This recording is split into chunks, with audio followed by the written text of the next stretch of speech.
Hi everyone, welcome to my channel, the Oracle 1111. I am actually having to do this for the second time because the first time it didn't record. So, so we're going to get extra blessed today. So I'm doing a spell. It's a love spell.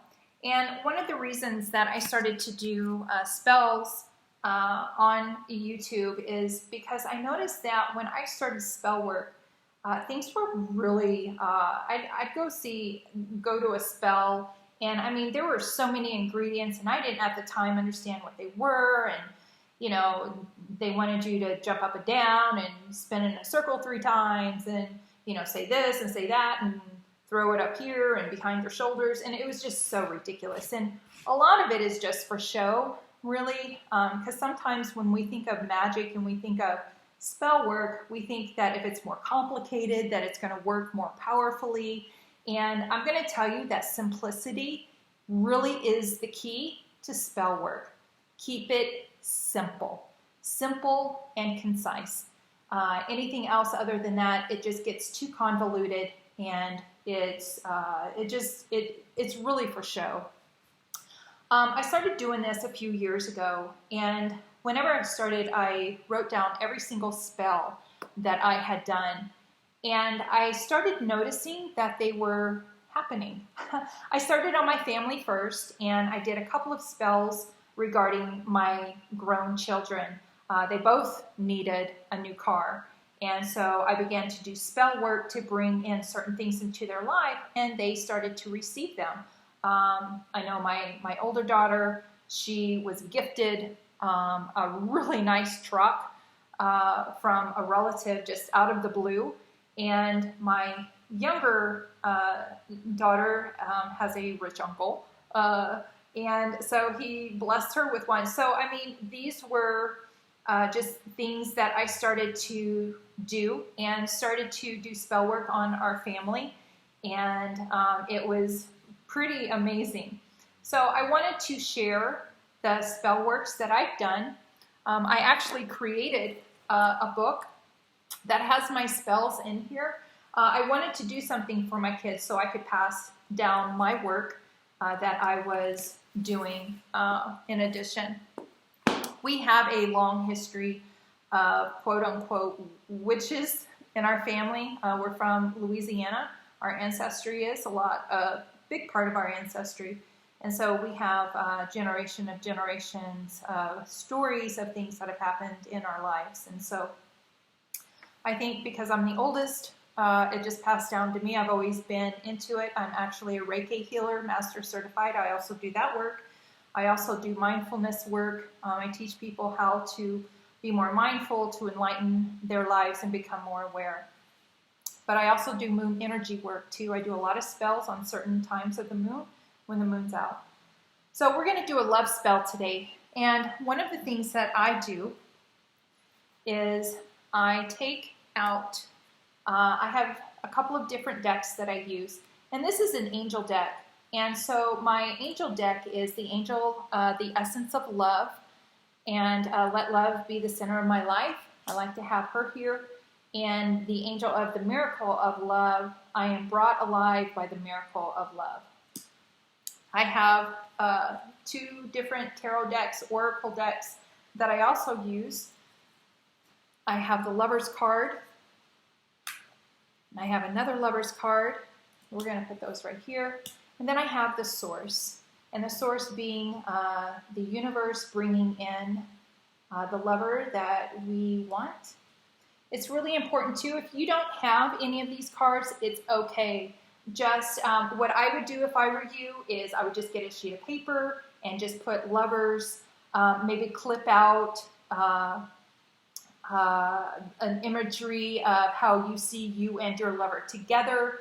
That's another thing you can do, is start a visual board with how you see yourself with your lover, whether it's laughing, taking vacation, being on the boat, at the lake, in the ocean, however you envision your love life is one of the, it's really important to visualize.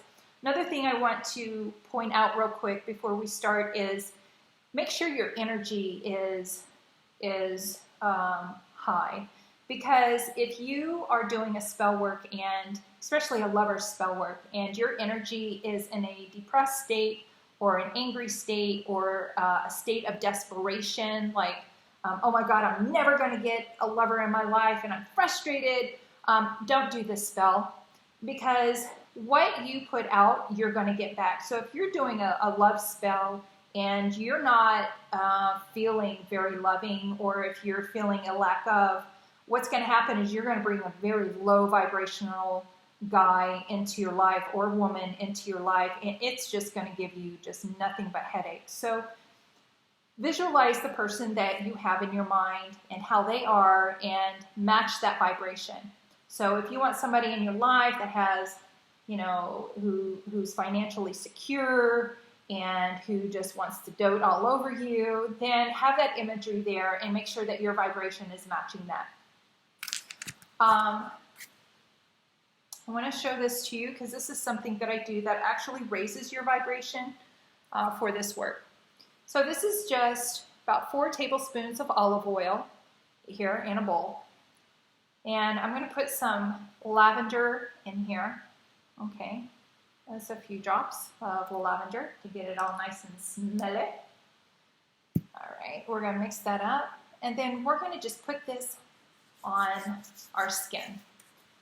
This is a great, if you have really dry skin, I don't know where you're at, but if you have really dry skin, don't use a lot. You don't want to get too oily, but to put this all over you, it's really good. And I'll tell you, last summer I did this, and I used it every single day. I would put some on whenever I went out, wherever I went, and I tell you, it works. It draws in love, let me tell you, okay? So that's one of the things that I do personally to raise my vibration when I'm doing any type of love spell. Okay, so I use rose quartz. I have 3 rose quartz here. So I'm just going to put those right there. And you're going to need a red candle. There we go. And we just want to call on our spirit guides to be with us, Archangel Michael and Archangel Gabriel, to protect us during our love spell and to hear our plea, our petition, and to honor our request, as our intentions are to share our lives with someone who equally matches our vibration and our desires. Amen. So let me go ahead and ring the bell. And then I have love spray that I also use. I spray around, and I spray on my altar, and I spray on myself. And it's a great love spray. And I also found, look at this, and this nice, a red heart. So I'm going to be using this, put it right there.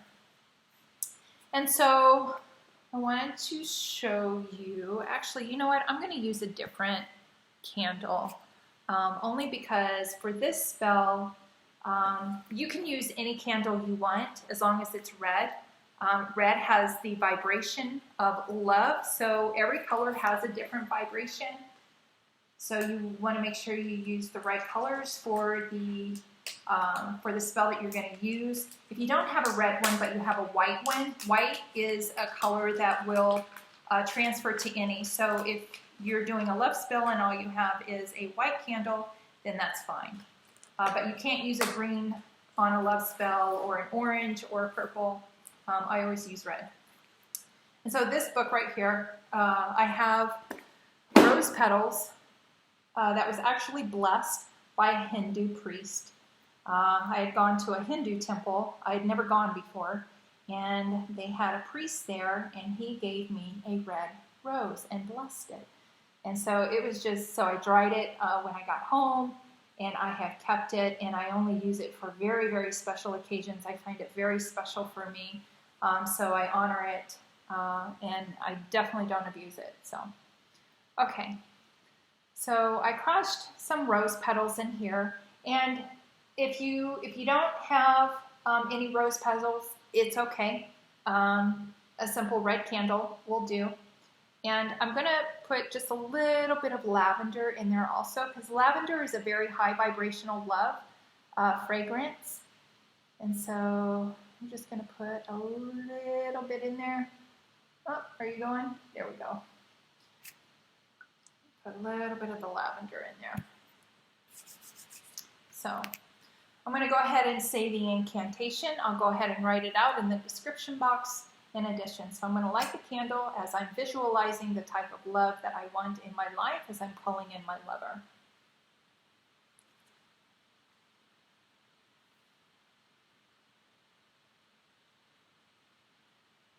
I receive and am open to a reciprocal relationship that fulfills and satisfies me physically, emotionally, mentally, dynamically, and spiritually. May our mind work together to find mutual understanding. May I see you true and be seen and kind. May our words reveal more than they obscure. Eyes and tongue be guided by our hearts and the language far older than words. I ask the angels to bless this request and send it out to my soulmate, who is also ready to meet me. As I will it, so mote it be. Amen. And so you can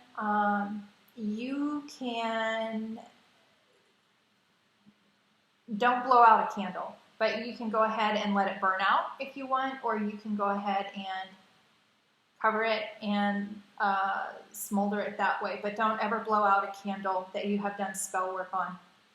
If you accidentally blow it out, it's okay. I know I've heard some people say, oh my God, I'd freak out, but it's okay because it's really about the intention and you didn't mean to blow it out. So the energies will be the same. It's the intentions. You don't want to blow it out because then you're just saying, you're basically just taking away the whole spell. So what I like to do is to go ahead and smolder it in that way. And there we go. And you can also, if you have rose petals and lavender in your candle, you can light it every day for 7 days or for 3 days, but either 3 or 7, and to repeat the incantation if you'd like. It's not needed, but some people feel like they need to do over and beyond what a spell is to bring in a lover, but I really don't think it's needed simply because it just it kind of puts the energy of desperation out there or an energy of lack. And so what I like to do is I like to do the spell one time and basically believe that God has heard me and he has the perfect partner coming in, and there we go. So there's the spell work, your love spell. I hope you've enjoyed it. Please leave comments below and let me know if your lover comes in, and yeah, I'd love to hear from you. All right, everyone. Thank you. Have a good night. Bye-bye.